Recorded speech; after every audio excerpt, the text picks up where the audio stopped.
கர்த்தருடைய பரிசுத்த நாமத்திற்கு மகிமை உண்டாவதாக.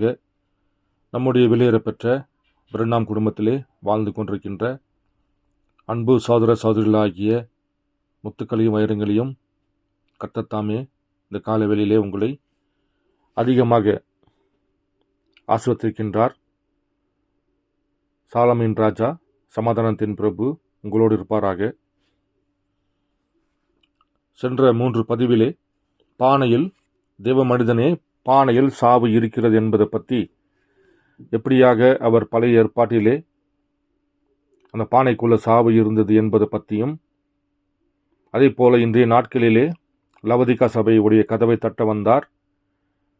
அவர் லவோதிக்கா சபைக்குள்ளே இருக்கக்கூடிய மனிதன் கோட்பாடுகளாகிய பேய் கொம்பாட்டி காய்களை லவோதிக்கா சபை வைத்து கொண்டிருப்பதனாலே அங்கே மரணம் இருப்பதாக தேவன் வெளிப்படுத்தல் 3ஆம் அதிகாரம் 20ஆம் வசனத்தின்படி அவர் ராபஜனமாகிய கிறிஸ்துவின் போஜன பலியாகிய வார்த்தையை ராபஜனமாக கொண்டு வந்தார். லவோதிக்கா சபையின் விசுவாசிகளின் இருதயத்தின் கதவை தட்டினார். ஒருவரும் கதவை திறக்கவில்லை.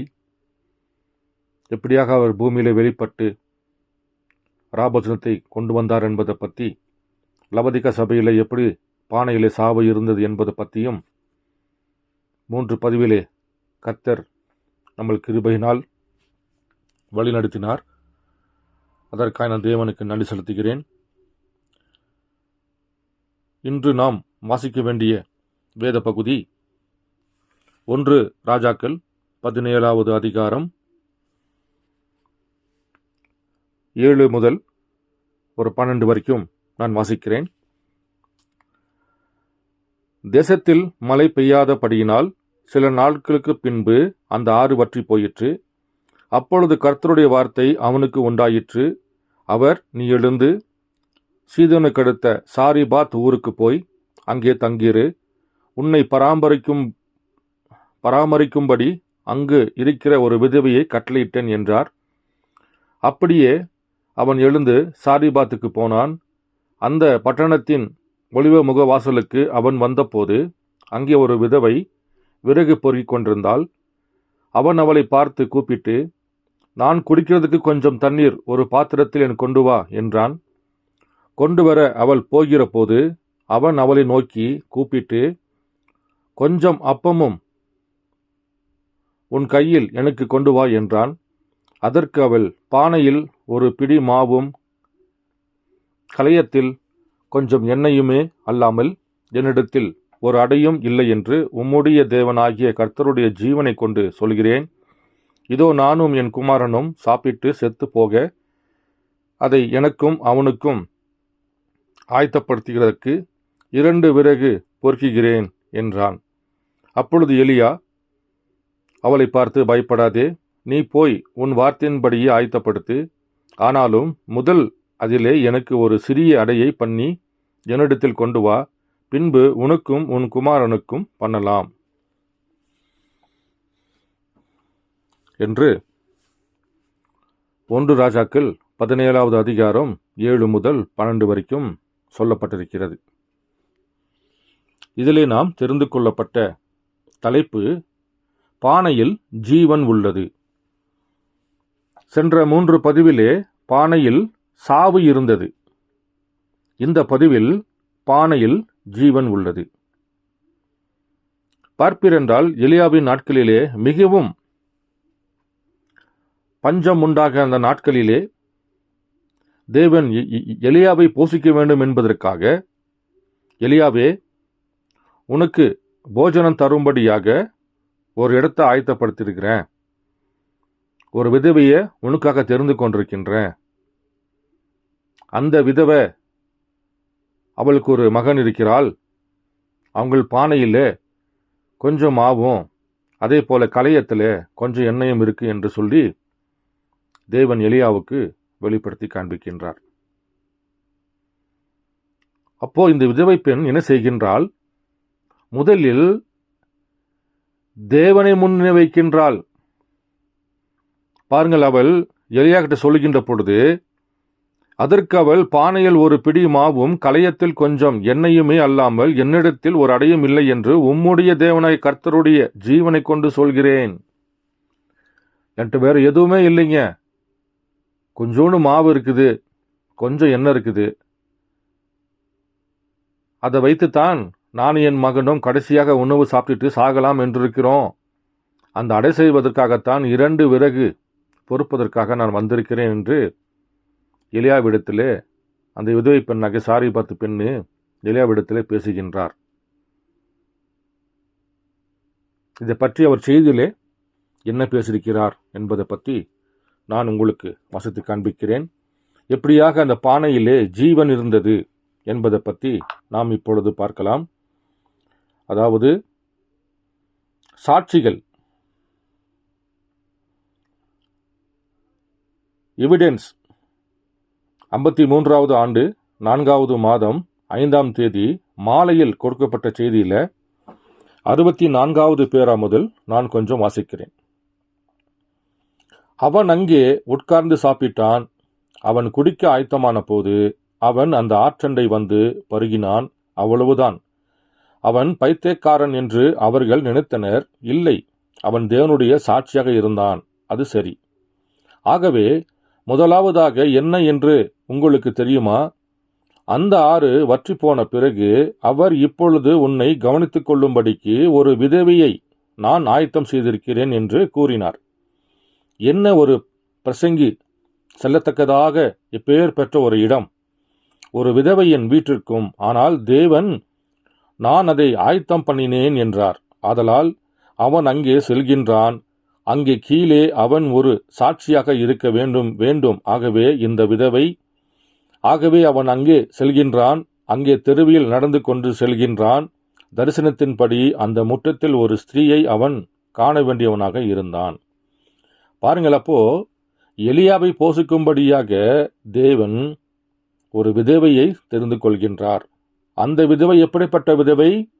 அவள் கர்த்தருக்கு பயந்த விதவையாக இருந்தாள். அவள் கர்த்தரையே நோக்கி பார்க்கிற கர்த்தருடைய தீர்க்கதரிசியாக எலியாவை விசுவாசிக்கும்படியாக, ஏற்கனவே பாருங்கள், கர்த்தருடைய ஜீவன் அதுக்குள்ளே இருந்தது. அவள் தீர்க்கதரிசியை ஏற்றுக்கொள்ளும்படியாக அவளுடைய இருதயம் இருந்தது. அவள் தீர்க்கதரிசியோட வார்த்தைக்கு கீழ்ப்படுகிற இருதயமாக இருந்தது. அப்படிப்பட்ட ஒரு பாத்திரத்தை தான் எலியாவுக்கு போஜனம் செய்யும்படியாக தேவன் தெரிந்து கொள்கின்றார். இதே போலத்தான் லவோதிக்க சபைக்கு வந்தார். இதற்காக சாரிபாத்து பெண்ணை போல தேவன் தெரிந்து கொள்வதற்காகத்தான் லவோதிக்க சபையின் கதவை தட்டினார். ஆனால் லவோதிக்க சபையில் இருக்கிற சகோதர சகோதரிகளோ யாருமே தன்னுடைய இருதயத்தின் கதவை தேவனுக்கு திறந்து தரவில்லை. ஆனால் இங்கோ சாரிபாத்து பெண்ணு எலியாவோட வார்த்தைக்கு கீழ்ப்படுகின்றாள். அவள் தேவனை முன்வைக்கின்றாள். கர்த்தருடைய ஜீவனை கொண்டு சொல்கிறேன், என்னிடத்தில் வேறு எதுவுமே இல்லை. கொஞ்சம் மாவு, கொஞ்சம் எண்ணெய் மாத்திரமே இருக்கிறது. அதிலே ஒரு அடை சுடுவதற்காக நான் 2 விறகு பொறுக்கத்தான் வந்தேன் என்று அவள் அங்கே வெளிப்படுத்தி காண்பிக்கின்றாள். பாருங்கள், ஆகவே அவன் அங்கே செல்கின்றான். அங்கே தெருவில் நடந்து கொண்டு செல்கின்றான். தரிசனத்தின்படி அந்த முற்றத்தில் ஒரு ஸ்திரீ அவன் காண வேண்டியவனாக இருந்தான். அவ்வாறுதான் என்றும் எண்ணுகிறேன். அந்த முற்றத்தில் ஒரு ஸ்திரீயை கண்டான். அவன், அது அவள்தான். ஆகவே நான் மெதுவாக கூட நடப்பேன் என்றான். அவன், நீ சென்று நான் குடித்ததற்கு கொஞ்சம் தண்ணீர், பிறகு ஒரு கொஞ்சம் அப்பம் அல்லது ஒரு அடையை கொண்டு வா. கூறப்போனால் உன் கையிலே கொண்டு வா என்றான். அவள், உம்முடைய ஆத்துமா மரிக்காமல் இருக்கிறது போல கர்த்தரின் ஜீவனை கொண்டு என்றால், ஒரு சிறிய அடையை செய்யும் அளவிற்கு பானையில் மாவும் கலயத்தில் கொஞ்சம் எண்ணெயும் மாத்திரமே நான் வைத்திருக்கிறேன். ஆகவே நான் இங்கே வெளியே சுடப் போகின்றேன். 2 விறகு பொறுக்குகிறேன். இதோ எனக்கும் என் குமாரனுக்கும் அடைய செய்யும் போகிறேன். ஆகவே அதை சாப்பிட பிறகு நாங்கள் செத்துப்போவோம் என்றாள்.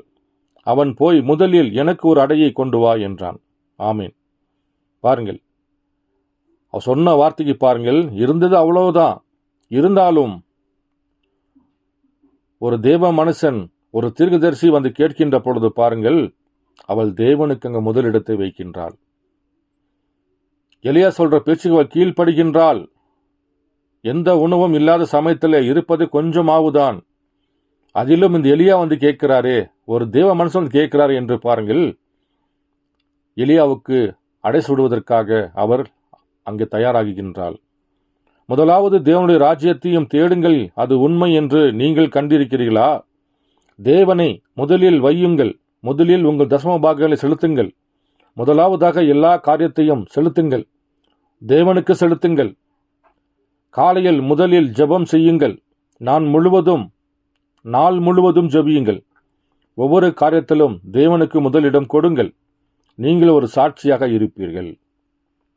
தேவன் சொல்கின்றார், சாரிபாத் பெண் எப்படியாக தேவனுக்கு முதலிடத்தை கொடுத்தாலோ, தேவனுடைய தீர்க்கதரிசி ஆகிய எலியாவுக்கு அவள் முதலிடம் கொடுத்தாலோ, கர்த்தருடைய ஜீவன் கொண்டு சொல்கிறேன் என்று அவர் அங்கே தன் இருப்பதிலே உண்மையை எடுத்து சொன்னாலோ, அதே போல இன்றைக்கும் நாம் ஒரு தீர்க்கதரிசியுடைய வார்த்தைக்கும் கர்த்தருடைய வார்த்தைக்கும் கீழ்ப்படிந்து தேவனைத்தான் நாம் முன்னாடி வைக்க வேண்டும் என்று இந்த வார்த்தை நமக்கு போதிக்கிறது.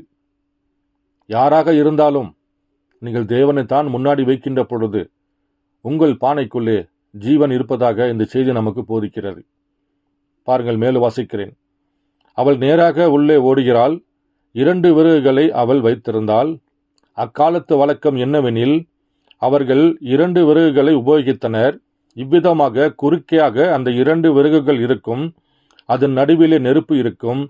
இந்தியர்கள் இன்னும் அவ்வித செய்கின்றனர். அவை எரியும் போது கட்டைகளை உள்ளே நகர்த்தி கொண்டிருப்பர். அதுதான் சிலுவை, கிறிஸ்து மத்தியில் நெருப்பு இருக்கும் இடம். பாருங்கள், அவள் 2 விறகு பொறுக்க போனாலே அந்த விறகு என்பது பாருங்கள், அது கல்வாரி சிலுவையை குறிக்கிறது. விறகு மூட்டுவதற்காக இந்தியர்கள் ஒரு விறகு மேலே ஒரு விறகு வைப்பார்கள். அது பிளஸ் மாதிரி இருக்கும்.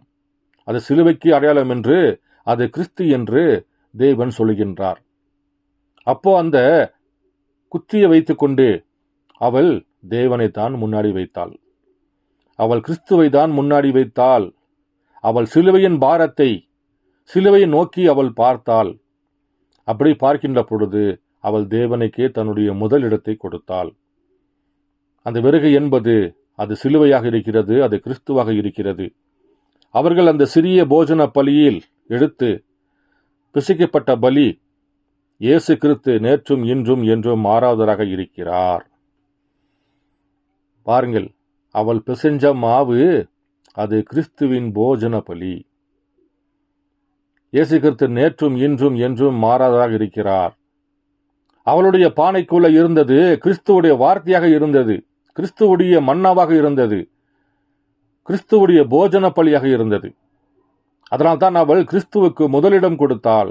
அப்படி முதலிடம் கொடுக்கின்ற பொழுது சாரிபாத் பெண்ணுடைய பானைக்குள்ள இருந்தது, அது கிறிஸ்துவுடைய போஜன பலியாக இருந்தது, அது கிறிஸ்துவுடைய வார்த்தையாக இருந்தது. அதனால்தான் பாருங்கள், அந்த பானையிலே மாவு குறைவே இல்லை.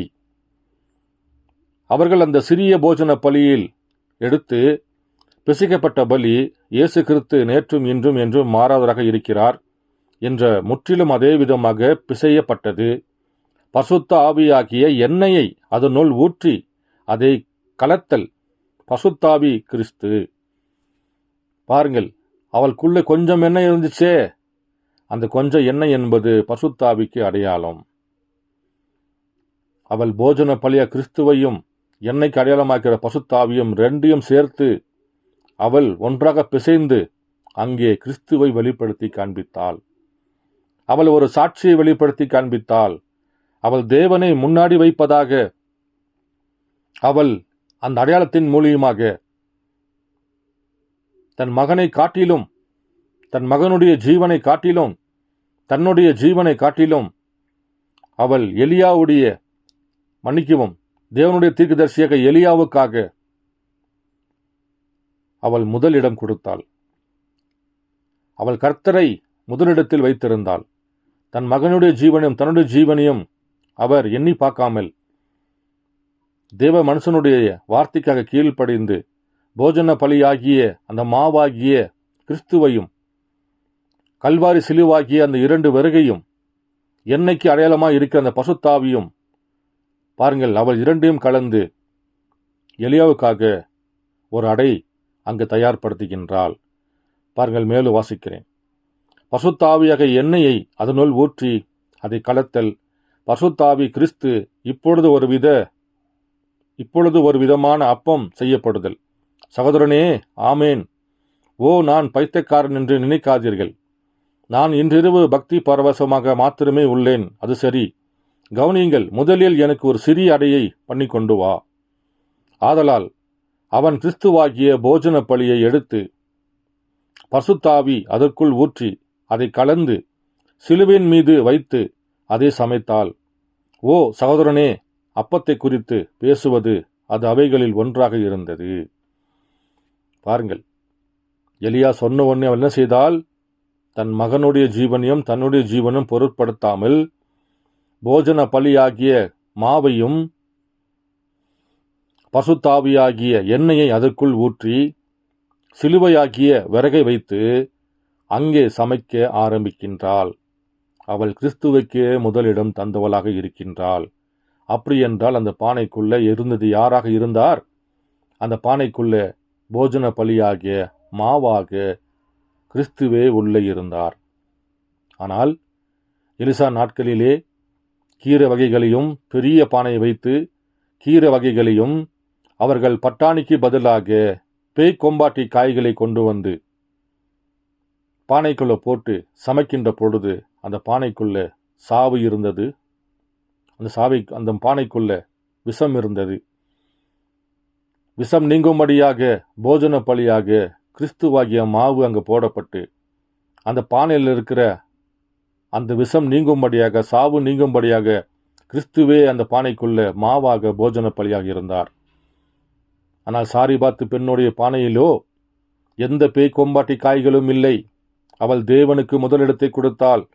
தன் ஜீவனை காட்டிலும், தன் மகனுடைய ஜீவனை காட்டிலும் அவள் தேவனுக்கு முதலிடம் கொடுத்து போஜன பலிய கிறிஸ்து ஆகிய மாவையும் எண்ணெயாகிய பசுத்தாவியும் ரெண்டையும் கலந்து சிலுவையாகிய அந்த விறகில் மேலே நெருப்பு மூட்டி அவள் அடைய சுட்டு எலியாவுக்காக அவள் தயார் செய்கின்றார். ஆனால் இன்றைக்கோ லவோதிகா சபை அப்படி இல்லை. அவள் கிறிஸ்துவை மறுதலித்து விட்டாள்.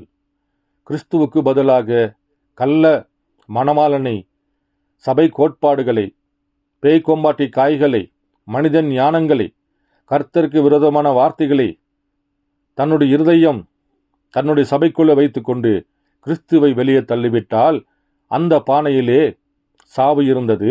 ஆனால் இவளோ கர்த்தருக்கு முதலிடம் தந்தாள். தன் ஜீவனை காட்டிலும், தன் மகனின் ஜீவனை காட்டிலும் அவள் கர்த்தருக்கு முதலிடம் கொடுத்தாள். பாருங்கள், நான் மேலும் வாசிக்கிறேன். ஆதலால் அவன் கிறிஸ்துவாகிய போஜன பலி எடுத்து பரிசுத்த ஆவி அதற்குள் ஊற்றி அதை கலந்து சிலுவையின் மீது வைத்து அதை சமைத்தால், ஓ சகோதரனே, அப்பத்தை குறித்து பேசுவது அது அவைகளில் ஒன்றாக இருந்தது. அவள் அந்த சிறிய அடையையும் அவள் வைத்திருந்த கடைசி சொட்டு தண்ணீரையும் எடுத்துக்கொண்டு அவள் வெளியே வந்தாள். ஆகவே அந்த தீர்க்கதரிசி அங்கே நின்று கொண்டு அதை புசித்து தண்ணீரை குடித்தான். இப்பொழுது நீ திரும்பி சென்று உனக்கு ஒன்றும் உன் குமாரனுக்கு ஒன்றும் பண்ணு. ஏனெனில் கர்த்தர் உரைக்கிறதாவது, தேவன் பூமியின் மேல் மலையை கட்டளையிடும் நாள் மட்டும் பானை வெறுமையாவதில்லை, கலசம் உலர்ந்து போவதில்லை என்றான். இங்கே பார்த்தீங்களா, எப்படிப்பட்ட ஒரு ஆசீர்வாதத்தை சாரிபாத் விதவை எப்படி பெற்றுக்கொண்டாள். எலியா சாப்பிட்ட பிறகு என்னன்னா முதல் தேவனுக்கு கொடுத்தால். கொஞ்சம் இருந்த மாவை, கொஞ்சம் இருந்த எண்ணெயும் சுட்டு அவள் தேவ மனுஷனாகிய எலியாவுக்கு தருகின்ற பொழுது பாருங்கள், கர்த்தர் சாரிபாத் பெண்ணோடைய பானையை ஆசீர்வதிக்கின்றார். மாவு குறையவும் இல்லை, எண்ணெய் கலசத்தில் தீரவும் இல்லை. பஞ்சத்தின் நாட்கள் செல்கிற வரைக்கும், பூமியில மழை பெய்கிற வரைக்கும் பாருங்கள், பானையில மாவு வற்றி போகவில்லை. அதே போல கலசத்தில் எண்ணெயும் வற்றி போகவில்லை. ஊரெல்லாம் பஞ்சமாக இருக்கிறது. மழை இல்லாமல், எந்த விதமான விளைச்சலும் இல்லாமல்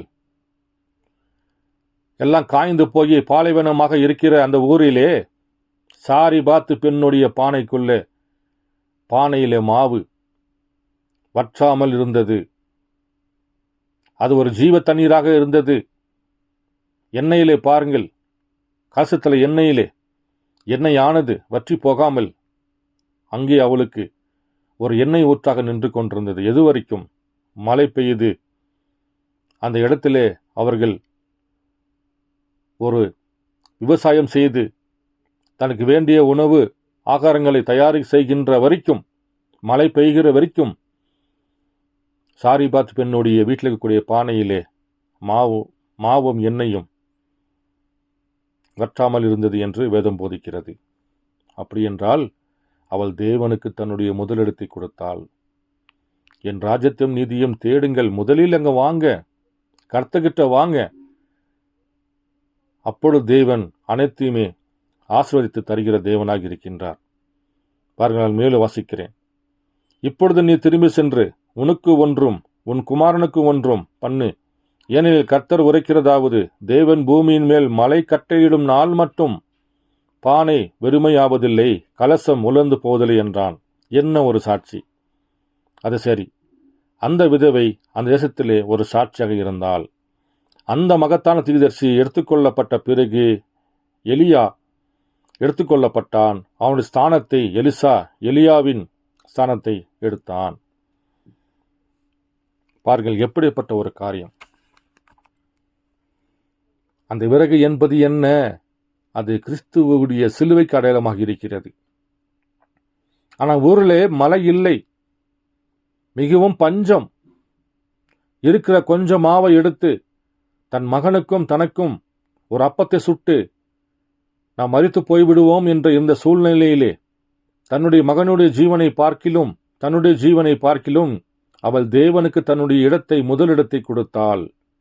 பிறகு தேவன் அந்த பானையையும் அந்த எண்ணெய் இருக்கிற கலசத்தையும் கர்த்தர் ஆசீர்வதித்து கொடுத்து, பஞ்ச நாட்களில் இருக்கிற எல்லா நாட்களையும் காட்டிலும் அவள் அங்கே போஜன செய்யக்கூடிய வற்றாத நீரூற்றாக, பாருங்கள், அவளுக்கென்று வேண்டிய ஆகாரத்தை கர்த்தர் ஆசீர்வதித்து கொடுத்திருக்கின்றார். இன்னைக்கு நாம் என்ன செய்கிறோம்? தேவனுக்கு முன்பாக நாம் முதலிடம் தருகிறோமா? தேவனுடைய வார்த்தைக்கு நாம் கீழ்ப்படுகிறோமா? அல்லது தேவ மனுஷன் ஆகிய தீர்க்கதரிசியோட வார்த்தைக்கு கீழ்ப்படுகிறோமா? நாம் எங்கே இருக்கின்றோம்? இன்றைக்கோ சபை ஸ்தாபனத்திலே சாவு இருக்கிறது. இன்றைக்கோ விசுவாசிகளுடைய சரீரத்திலே சாவு இருக்கிறது. யாருமே தேவனுடைய வார்த்தைக்கு முதலிடம் கொடுப்பதில்லை. எல்லாருமே கல்வி, பணம் என்றும் சொத்துக்கள் என்றும் தன்னுடைய வருங்காலத்தை நினைத்துக்கொண்டு உலகம் போற போக்கிலே அவர்கள் மாறிக்கொண்டிருக்கின்றார்கள். ஆண்கள் பெண்களாக மாறிக்கொண்டிருக்கின்றார்கள், பெண்கள் ஆண்களாக மாறிக்கொண்டிருக்கிறார். சபைகள் எல்லாருமே மிக மோசமான போஜன பலிப்பீடம் எல்லாம் வாந்தி எடுக்கப்பட்டு தேவனுடைய வார்த்தைக்கு பதிலாக சொந்த உபதேசங்களை போதித்துக் கொண்டு புல்பீட்டிலே ஆடல் பாடலோடும் ஒரு சினிமாக்காரரை போல சபைகளை ஆடுவது, கர்த்தருக்கு விரோதமான காரியங்களை செய்வது, தேவனுக்கு பதிலாக பிரதிகுருவை ஏற்றுக்கொள்வது, தனக்கு இஷ்டம் போல ஒரு போதகரை தெரிந்து கொண்டு கற்பனைகள் மூலியமாக போதிக்கூடிய ஒரு சபையை தெரிந்து கொண்டு, எந்த சபை நமக்கு விரோதமாக நாம் செய்கின்ற வேலைக்கும், நாம் செய்கின்ற ஒவ்வொரு காரியத்துக்கும், நாம் போடுகின்ற உடைக்கும் யாருமே எந்த விதமான எதிர்ப்பு தெரிவிக்காத, தன் இஷ்டம் போல இருப்பதற்காக ஒரு சபையை தெரிந்து கொண்டு, அந்த சபையில இவர்கள் சீட்டு போட்டுக்கொண்டு தனக்கு பிடித்தவர்களை போதகராக தெரிந்து கொண்டு தன்னுடைய சபையுடைய ரிஜிஸ்டர் புத்தகத்திலே பெயர் சேர்க்கப்பட்ட பிறகு நாங்கள் மனவாட்டி என்று இன்றி கத்திக்கொண்டிருக்கின்றார்கள். ஆனால் தேவன் சொல்கின்றார், நீ ஜீவன் பெற வேண்டும் என்றால் என் வேத வார்த்தைகளை ஆராய்ந்து பார், அதில் தான் உனக்கு நித்திய ஜீவன். சாரிபாத்து பெண்ணை போல கர்த்தரை நீங்கள் முதலிடத்தில் வைக்க வேண்டும். தன் தாயை காட்டிலும், தன் தகப்பனை காட்டிலும், தன் மனைவி, மகன்கள், குடும்பத்தை காட்டிலும், போதகரை காட்டிலும், டீக்கனை காட்டிலும் நாம் தேவனைத்தான் முன்னாடி இடத்தில் வைக்க வேண்டும். அவர்தான் முதலில் கொண்டு போக வேண்டும். அவர்தான் நமக்கு முன்பாக நடக்க வேண்டும். அவருடைய கால் பதிக்கப்பட்ட இடத்தில் நம்முடைய கால்கள் பதியும்படியாக அவரை போல் இந்த பூமியில ஒரு சாட்சி உள்ள வாழ்க்கை வாழ என்பதற்காகத்தான் கர்த்தர் விலையேற பெற்ற 3 வேதாகமத்தை தந்திருக்கின்றார். இதில் தான் உன் நித்திய ஜீவன் உண்டு. மனித கோட்பாடுகள் அல்ல, சபை கோட்பாடுகள் அல்ல. இந்த 3 வேதம் கொடுத்துக்கிறாரே. இந்த உரைக்கப்பட்ட வார்த்தைக்கு ஒருவன் வரவில்லை என்றால் அவன் கர்த்தர் ரகசியத்தை பெற்றுக்கொள்ள முடியாது. இந்த 3வது வேதகமாகிய உரைக்கப்பட்ட வார்த்தைக்குள்ள ஒருவன் வரவில்லை என்றால் இன்னைக்கு வெளிப்பட்ட மெஸ்ஸியாவை அவனால் காண முடியாது. பாருங்கள், சாரிபாத் பெண்ணை போல இன்னைக்கு நாம் கர்த்தரை தான் முன்னாடி வைக்க வேண்டும். பாருங்கள், இன்னும் ஒரு செய்தியிலிருந்து நான் வாசிக்கிறேன். அதுவும் உங்களுக்கு பிரயோஜனமாக இருக்கும். தேவனை குறித்து நிச்சய முடிவராக இருங்கள் என்ற செய்தியில 59வது ஆண்டு 1வது மாதம் 25ஆம் தேதியில கொடுக்கப்பட்ட செய்தியில 37வது பேரா முதல் நான் கொஞ்சம் வாசிக்கிறேன். இப்பொழுது நான் ஒரு சத்தத்தை கேட்கிறேன். அது பொழுது விழுந்து சற்று கழிந்து ஒரு சத்தம், நீ முற்றத்துக்கு போய் 2 விறகு சுள்ளிகளை பொறுக்கி கொண்டு வா என்றது. வேதம் 2 என்று கூறுவதை கவனித்தீர்களா? சிலுவை அவளிடம் மாவும் எண்ணெயும் உள்ளன. இப்பொழுது அவள் அதை கொண்டு செயல் புரிய அழைக்கப்படுகின்றாள். உங்களிடம் உங்களுக்கு தேவையான மாவும் எண்ணெயும் இருந்த போதிலும் நீங்கள் செயல் புரிய வேண்டும். சுயதியாகம் 2 சுள்ளிகள். பண்டைய காலங்களில் தீ மூட்டுவதற்காக இம்முறையை பயன்படுத்தினர். இதை காட்டிலும் சிறந்த முறை அவர்கள் கண்டுபிடிக்கவில்லை. நீங்கள் ஒரு கட்டையை எடுத்து மற்றொரு கட்டைக்கு குறுக்கே வைத்து நடுவில் தீ மூட்டி 2 முனைகளிலிருந்தும் உள்ளே தள்ள வேண்டும். அமெரிக்க இந்தியர்கள் அப்படித்தான் தீ மூட்டுவது வழக்கம். நானும் கூட பல முறை ஒரு கட்டையை இந்த பக்கமும் மற்றொரு கட்டை அந்த பக்கம் வைத்து தீ மூட்டி அது எரிய உள்ளே தள்ளி இரவு முழுவதும் எடுத்திருக்கிறேன். அந்த கட்டை சிலுவையே. வேதம் 2 விறகுகள் என்று கூறுகின்றது. இப்ப சாரிபாத் பெண் என்ன செய்தால், சிலுவைக்கு அடையாளமான அந்த 2 கட்டைகளையும், அது வேதாகமத்துக்கு அடையாளமாக இருக்கிறது. அவள் புதிய ஏற்பாட்டையும் பழைய ஏற்பாட்டையும் வைத்ததற்கான அடையாளமாக இருக்கிறது. அவள் கர்த்தருடைய வார்த்தையை முன்வைத்தால் தன் மகனுடைய ஜீவனை காட்டிலும் தன்னுடைய ஜீவனை காட்டிலும் நாங்கள் சாப்பிடுகின்ற அந்த அடையாகிய அந்த அப்பத்தை காட்டிலும் அவள் கர்த்தரை தான் முன்னாடி வைத்தாள். அந்த விறகு என்பது பாருங்கள், ஒன்று பழைய ஏற்பாடு, ஒன்று புதிய ஏற்பாடு. அது வார்த்தையாகிய கிறிஸ்துவை ஆகிய சிலுவையை வெளிப்படுத்துகிறது. பாருங்கள், அந்த கட்டை சிலுவையே. வேதம் 2 விறகுகள் என்று கூறுகின்றது. சத்தமானது முற்றத்துக்கு சென்ற 2 விறகு சுள்ளிகளை பொறுக்கி கொண்டு வா என்றது. அதே சமயத்தில் மலை மேல் ஒரு சத்தம் தீர்க்கதரிசியிடம் முழங்கி, நீ ஊருக்கு போ, நான் கட்டளையிட்டேன் என்றது. ஓ என்னே, இருவரும் கீழ்ப்படிந்தனர். ஏதோ ஒன்று நடக்க வேண்டும். இருவரும் கீழ்ப்படிந்தனர்.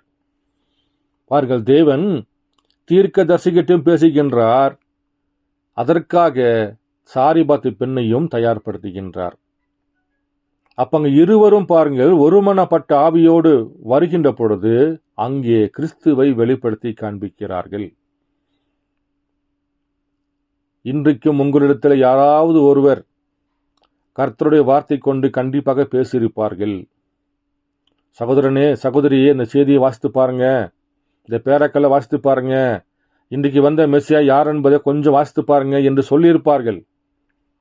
ஆனால் நீங்களோ அது அதுவல்ல, இது இதுவல்ல, எங்க போதகர் இப்படி போதிக்கல, எங்க சபையோர் இப்படி சொல்லல, எங்க டீக்கன் மகர் இப்படி சொல்லல என்று பாருங்கள், நீங்கள் தட்டி கழிப்பதற்கும் நிறைய விதமான வாய்ப்புகள் இருந்திருக்கிறது.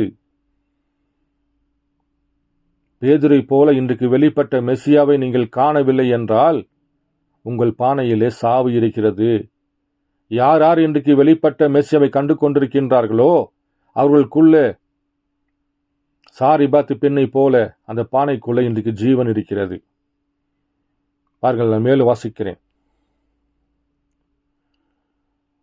ஓ என்னே, இருவரும் கீழ்ப்படிந்தனர். ஏதோ ஒன்று நடக்க வேண்டும். இருவரும் கீழ்ப்படிந்தனர். போதகர் வார்த்தையை பிரசங்கித்து அதை கேட்கிறவன் விசுவாசித்து செயல் புரிந்தால் ஏதோ ஒன்று நிகழ்ந்தே ஆக வேண்டும். நீ பாவியாய் இருந்தால் நீ ரட்சிக்கப்பட வேண்டும். நீ வியாதியாய் இருந்தால் நீ சுகமடைய வேண்டும். ஏனெனில் நாம் தேவனை குறித்து நிச்சயமுள்ளவர்களாக இருந்தால் தேவன் அதை வாக்குத்தத்தம் பண்ணினார் என்பதை உணர்கின்றோம். பாருங்கள், ஒரு போதகர் போதிக்கின்ற பொழுது அவன் பாவியாக இருந்தால் அவன் ரட்சிக்கப்பட வேண்டும். அவன் வியாதியாக இருந்தால் அவன் சுகமடைய வேண்டும். ஏனெனில் நாம் தேவனை குறித்து நிச்சயமுள்ளவர்களாக இருக்கின்றோம். அப்போ ஒரு போதகர் தான் ஒரு சபையோருக்கு கர்த்தருடைய வார்த்தையை கற்றுத்தர வேண்டும். தேவனுடைய வார்த்தையை போதிப்பதற்கு ஒரு போதகர் இல்லாமல் இருந்தால் அந்த வார்த்தையை எப்படி ஜனங்கள் பெற்றுக்கொள்ள முடியும்? அதுதான் தேவன் சபை காலத்திலே 5 விதமான ஊழியம் வைத்திருந்தார். ஆனால் இந்த கடைசி சபை காலத்திலே, 7ஆம் சபை காலத்திலே தேவன் பசுத்தாவியாக, போதகராக, சுசேஷராக, பாருங்கள், தேவனை கீழே இறங்கி வந்து வலது கால் சமுத்திரத்தின் மேலும் இடது கால் பூமி மேலே வைத்துக்கொண்டு ஒரு போதகராக நின்று கொண்டு ரகசியத்தை வெளிப்படுத்தி காண்பித்து விட்டார். அப்போ சபை இன்னைக்கு எங்க வர வேண்டும்? சாரிபாத்தி பெண்ணை போல கர்த்தரை தான் முன்னாடி வைக்க வேண்டும். அந்த சிலுவையை நோக்கி பார்க்க வேண்டும். வேதாகமத்தின் வார்த்தைகளை தேடி வர வேண்டும். அப்படி வருகிற பிள்ளைகள் தான் இன்றைக்கு சாரிபாத்து பெண்ணை போல அவருடைய பானையாகிய சரீரத்தில் ஜீவன் இருக்கிறது. பாருங்கள், அந்த எண்ணெயாக பசுத்தாவி, மீட்கப்படும் நாளுக்கென்று முத்திரையை கொடுக்கப்பட்ட பசுத்தாவி, எடுக்கப்படுதலுக்கென்று கொடுக்கப்படுகிற பசுத்தாவி, குதிப்பதற்கோ கத்துவதற்கோ பெருளுவதற்கோ அல்ல, அன்னை பாஷை பேசுவதற்கோ அல்ல. பசுத்தாவி என்பது என்ன? எபேசியர் 4:30 சொல்கின்றது, மீட்கப்படும் நாளுக்கென்று, எடுக்கப்படுதலுக்கென்று கொடுக்கப்பட்ட பசுத்தாவி. தேவன் உங்களை பூமியிலிருந்து பேதுரு போல, சமாரிய பெண்ணை போல, பவுலை போல உலகத்துக்கு ஒத்த விஷம் தரித்துக் கொள்ளாமல் நீங்கள் மறுபடியும் பிறக்க வேண்டும் என்பதற்காக, உலகத்தின் காரியங்களை விட்டுட்டு கிறிஸ்துவுடைய வார்த்தைக்கு வர வேண்டும் என்பதற்காக, நீங்கள் மறுரூபம் ஆக வேண்டும் என்பதற்காக, சமாரிய பெண்ணை போல தேவனை காணும்படியாக, பேதுரை போல கர்த்தாவே நீர்தான் மெசியாவென்று வெளிப்பாடை பெற்றுக்கொள்வதற்காகத்தான் பசுத்தாவியை பேதுரு அன்றைக்கு பெற்றுக்கொண்டார். தேவன் சொன்னார், பேதுருவே, உன் ரத்தமோ மாம்சமோ வெளிப்படுத்தல, நீ செல்கின்ற சபையோ போதகமோ உன் தாயினுடைய போதகமோ தகப்பனுடைய போதகமோ உனக்கு வெளிப்படுத்தி காண்பிக்கல. பரலோகத்தில் என் பசுத்தாவி தான் உனக்குள் வாசம் செய்து நான் கிறிஸ்து, நான் தேவன் என்று உனக்கு வெளிப்படுத்தி காண்பித்தார். அதே போல இன்றைக்கு வெளிப்பட்ட மெசியாவை நீங்கள் காண வேண்டும் என்றால் உங்கள் பானையிலே ஜீவன் இருக்க வேண்டும். உங்கள் சரீரமாகிய அந்த பானைக்குள்ள கிறிஸ்துவோட ரத்தம் இருக்க வேண்டும், முன்குறித்தல் இருக்க வேண்டும். கர்த்தர் உலக தோற்றத்துக்கு முன்பாகவே சமாரிய பெண்ணை போல, நாத்தானவேலை போல, பவுலை போல தேவன் உங்களை முன் குறித்திருந்தால் தான் இன்றைக்கு வெளிப்பட்ட மெசியாவை நீங்கள் காண முடியும். அப்பொழுதுதான் சாரிபாத்து பெண்ணை போல உங்களுடைய மாவு, உங்கள் பானையிலே ஜீவன் இருக்கும், அந்த பானையிலே மாவு வற்றாது இருக்கும் என்று வேதம் போதிக்கிறது. நாம் எங்கே இருக்கின்றோம் அன்பு சகோதர சகோதரிகளே? மேலும் நான் வாசிக்கிறேன், அடுத்த பதிவிலே நான் அதை வாசிக்கின்றேன். அன்பு சகோதர சகோதரிகளே, நீங்கள் யாராக இருந்தாலும் சரி, சாரிபாத்து பெண்ணை போல உங்கள் ஜீவனை காட்டிலும், உங்கள் மனைவி பிள்ளைகளை காட்டிலும், உங்கள் குடும்பத்தை காட்டிலும், உலகத்தின் காரியங்களை காட்டிலும் எல்லாத்தையும் தூக்கி போட்டுருங்க. கர்த்தருக்கென்று முதலிடத்தை கொடுங்க. தேவனுடைய வார்த்தைக்கு முதலிடத்தை கொடுங்க. கர்த்தர் என்ன சொல்கிறார் அப்படியே கீழ்ப்படிங்க. அப்படி கீழ்ப்படைஞ்சால் மாத்திரம்தான் போஜன பழைய கிறிஸ்து நமக்குள் பசுத்தாவியாக வாசம் செய்து இன்றைக்கு வெளிப்பட்ட மெசியாவை காண்பதற்கு கர்த்தர் கிருபை செய்வார். பேதுரை போல, சமாரிய பெண்ணை போல இன்றைக்கு மெசியாவை நீங்கள் காண வேண்டும் என்றால் நீங்கள் தேவனுக்கு தான் முதலிடம் தர வேண்டும். அடுத்த பதிவில் சந்திப்போம். கர்த்தர் உங்களோடு இருப்பாராக.